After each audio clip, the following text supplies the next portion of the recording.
Genesis 28.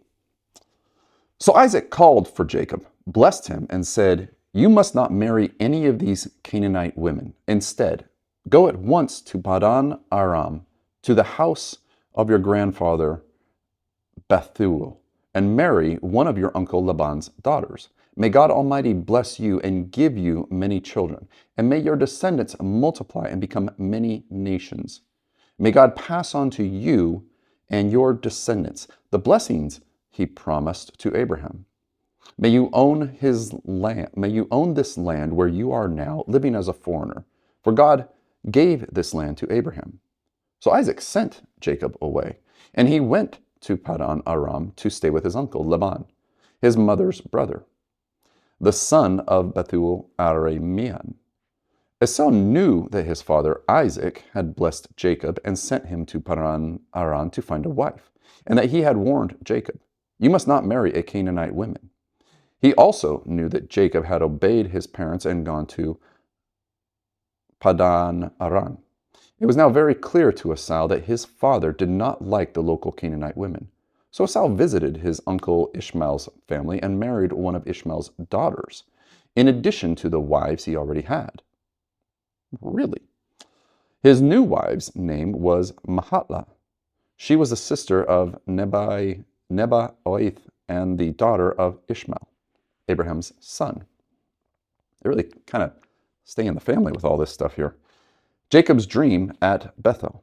Meanwhile, Jacob left Beersheba and traveled toward Haran. At sundown, he arrived at a good place to set up camp and stopped there for the night. Jacob found a stone to rest his head against and lay down to sleep. As he slept, he dreamed of a stairway that reached from the earth up to the heaven, and he saw the angels of God going up and down the stairway. At the top of the stairway stood the Lord, and he said, "I am the Lord, the God of your grandfather Abraham, and the ground you are lying on belongs to you. I am giving it to you and your descendants. Your descendants will be as numerous as the dust of the earth. They will spread out in all directions, to the west and the east, to the north and the south. And all the families of the earth will be blessed through you and your descendants. What's more, I am with you, and I will protect you wherever you go. One day I will bring you back to this land. I will not leave you until I have finished giving you everything I have promised you." Then Jacob woke up from his sleep and said, "Surely the Lord is in this place, and I wasn't even aware of it." But he was also afraid and said, "What an awesome place this is." Really, he said, "What an awesome place this is"? Is it none other than the house of God, the very gateway to heaven? What an awesome place this is. Okay,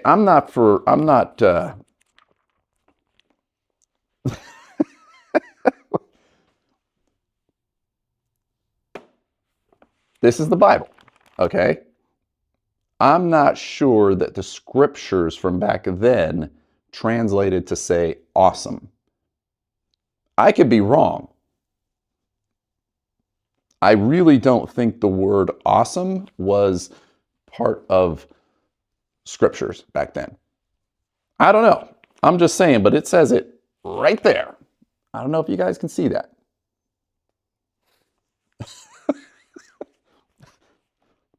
That's an interesting one. All right, anyways, moving on. That was Genesis 28, says awesome. The next morning, Jacob got up very early. He took the stone he had rested his head against, and he set it upright as a memorial pillar.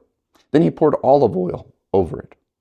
He named that place Bethel, which means house of God, although it was previously called Luz.